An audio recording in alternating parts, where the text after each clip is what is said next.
Welcome to our segment with Glenn McNeil. I'm Eagles insider Dave Spadaro, and today we are talking about some of the great moments when former Eagles have come back to Philadelphia in opposing uniforms, or in the case of some coaches, on opposing sidelines. This is 5 extra minutes from Eagles 360, which airs on PhiladelphiaEagles.com every Monday through Friday at 5 p.m. Glenn, let's begin the list, 1 through 5. All right, well, first I'm going to give you the runners-up. Okay. Ike Reese, you remember that when he played for Atlanta, started the fight? Yes. Yes.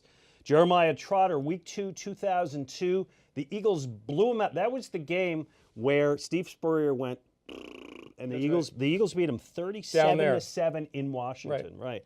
The third runner-up is Andy Reid when he came back here a couple of years ago, and then the fourth is Buddy, 1994, 3 years later. Eagles went to 7-2 in that game, and then never won another game. That's right, year. Rich Kotite as the head coach. All right, but here's the 5 that I think are the best 5. We'll count them from 5 to 1. I want your reactions. Yes, sir. Number 5, 2014, Deshaun Jackson. If you remember, right at the beginning of the game, gets in a shoving match with Malcolm Jenkins. You remember that game? Absolutely. From the one very of the start games. of the game, emotions. And then, of course, Chris Baker hit Nick Foles, and the sidelines emptied, and there was a melee, and the Eagles ended up losing that. No, Eagles ended up winning that game. Eagles ended up winning that. Yes. Eagles ended up winning that game. 37-34. You're right. That was Deshaun caught an 81-yard touchdown, but the Eagles took the game late. Forget. Right. Nick Foles had a huge game. With Nick Foles, Yep. yeah. Okay, number 4, Brian Dawkins, of course. 2009, there was so much controversy when he left. He was so worried that day about sapping his energy that he didn't come out for the warm-ups, any of the pregame stuff. But they introduced him last, and he did the whole thing, and he crawled around on the ground. The stadium was filled with number 20 jerseys. Great ovation from the fans. Great ovation for the fans. He got the respect he deserved, and the Eagles won that game 30-27. Yes. So that was a good day as well. All right. He didn't play well that day, by the way. He gave up a 47-yard touchdown to Selleck. Number 3, and you got to be an old head to remember this, but this was one of the ones.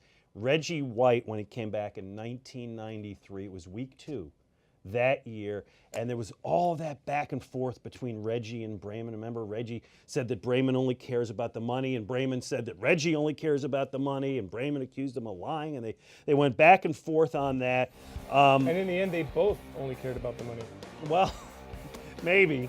Brayman then sold the team. Brayman sold the team. Reggie ends up winning a Super Bowl, however, in Green Bay. But that week, the Eagles beat him 20-17. Reggie had a sack, but the Eagles' defense that day was great. You know, it was interesting. I've looked up that game. There's not a lot of notes about that game. There's not a lot to find about that game. There wasn't and we're in a different age with the media now, and people can get involved a lot more with Twitter and social media.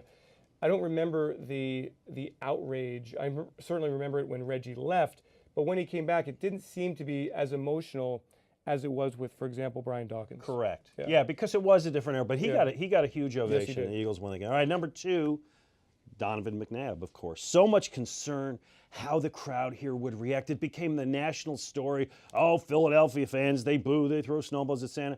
He got a standing ovation. Yes. The fans, in all of these cases, really respected the player. And then he came back, he played a pretty lousy game, but Washington beat the Eagles. Yeah, he threw for 125. Yeah. He was a game manager. Washington wins 17-12. And Donovan, after the game, says, "See, they made a mistake." Well, he wasn't a big part of that In win. the locker room, he said that, and the NFL films captured it, and Donovan was loudly criticized for that. But I do want to make one note. In each instance here, the Eagles fans reacted with total class, total passion, and total love for the former players. And there's nothing worse than when I hear how tough it is to play in Philadelphia and how awful Philadelphia sports fans are. Get a clue out there. Eagles fans, Philadelphia sports fans are the best, and they show it in instances like this, which leads us to number 1. That's a great setup, man. You are so right. And of course, the greatest all-time comeback was Terrell Owens when he came back 2006, Week 4, with the hated Dallas Cowboys. At WIP in the pregame show, we did a funeral for Terrell Owens. The fans were so pumped up. That was a different situation. He clearly did not leave here on the same terms as Brian Dawkins or Donovan McNabb. He left here on really bad terms, and he had a miserable game. He was a non-factor that game. Targeted 11 times, caught 3 passes for 45 yards, At one point, you see him on the sideline screaming at Drew Bledsoe. We like that one. Yeah, that didn't was we? perfect. And the Eagles win the game 38-20. Lito. And Lito, that's right. What did Lito do that day? Sure, Lito had the big interception return for a touchdown to clinch the victory. What a day it was at Lincoln Financial Field. And we've had so many times of Eagles coming back as non-Eagles. And we've got another one Sunday when LeSean McCoy, the all-time leading rusher in Eagles history, returns as a member of the Buffalo Bills. A reminder, make sure you tune into PhiladelphiaEagles.com every Monday through Friday at 5 p.m. for our daily show. It's called Eagles 360, a wrap-up of everything happening with the Philadelphia Eagles. For Glenn Macnow, Dave Spadaro, thanks for joining us. Have yourselves a great Eagles day.